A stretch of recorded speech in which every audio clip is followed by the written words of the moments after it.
설린TV 구독자 여러분 안녕하십니까. 대한민국 모든 국민의 상식을 넓혀가는 설린연구소 김소장입니다. 지난 시간에는 제가 신용회복과 개인회생 중에 어떤 것을 해야 되는지 설명을 드렸습니다.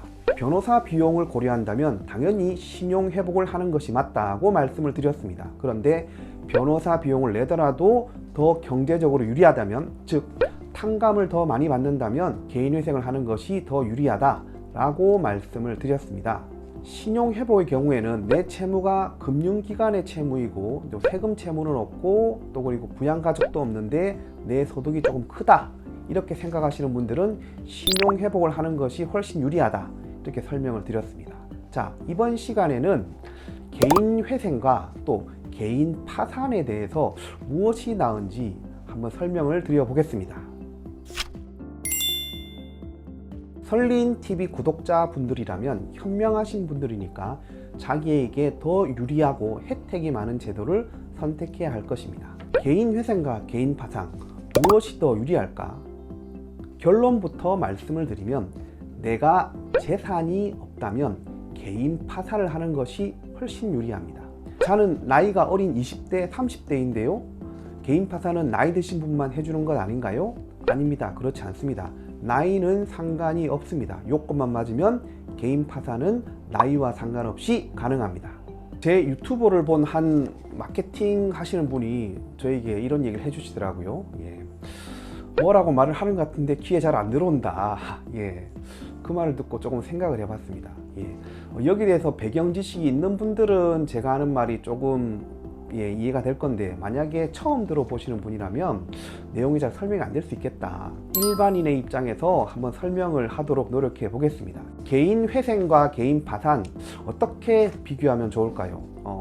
개인 파산은 이겁니다. 두 손을 들고 만세를 부르는 것입니다. 두 손을 들고 만세를 불렀으니까 어떻게 됩니까?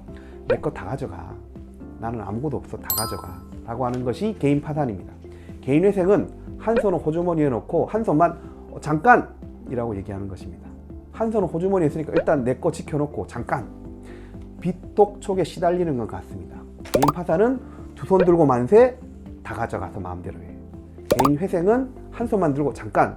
내가 이거 있는데 요거 좀 우리 다시 계산해서 좀 조정하자 라고 하는 게 개인 회생입니다. 이해가 되시나요?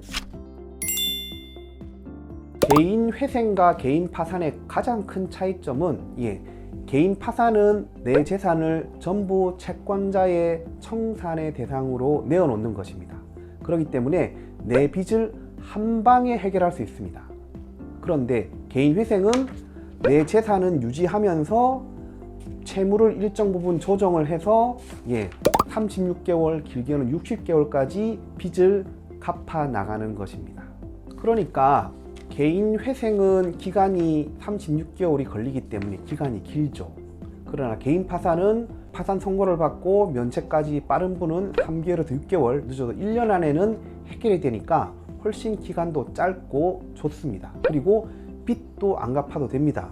물론 파산 과정에서 절차가 까다롭습니다. 그러나 파산이 가능하다면 파산이 채무자에게는 훨씬 유리합니다. 파산에도 문제가 있습니다. 뭐냐? 재산이 있는 분은 파산을 하면 불리합니다. 왜? 내 재산을 전부 채권자의 청산의 대상으로 내어놓아야 하기 때문입니다. 임대차의 경우에도 파산자는 해지 사유에 해당합니다. 최근에 내가 재산을 처분을 했다, 채권자 중에 누구 한 명의 돈을 갚았다, 이런 경우 부인권이 행사될 수가 있습니다. 여기에 대해서는 나중에 다시 설명드리기도 하고요. 세금 채무가 있다, 도박 채무, 사행성 채무가 있다, 이러한 채무도 면책이 되지 않습니다. 그리고 파산이 되면 신분상의 제약이 많은 경우가 있습니다. 특히 의사분들 중에서 빚에 시달려서 파산을 했는데 나중에 면책이 안 되는 경우가 있습니다. 이런 경우 면책이 안 되면 복권이 안 되기 때문에 의사를 못하게 되죠. 그런데 파산 후 면책을 받으면 복권이 되기 때문에 또 가능하기도 합니다. 이러한 부분 조금 복잡한 부분은 있는데요. 자, 큰 틀에서 말씀을 드리면 그렇습니다. 내가 성실하게 일했는데 어느덧 빚에 시달리고 있다, 빚 독촉을 받고 있다. 그렇다면 개인 회생과 개인 파산 무엇을 할 것이냐? 내가 재산이 없고 빚만 있다면 개인 파산을 하는 것이 훨씬 유리하다. 예, 김 소장이 준비한 순서는 여기까지입니다. 지금까지 시청해 주신 구독자 여러분 진심으로 감사를 드립니다.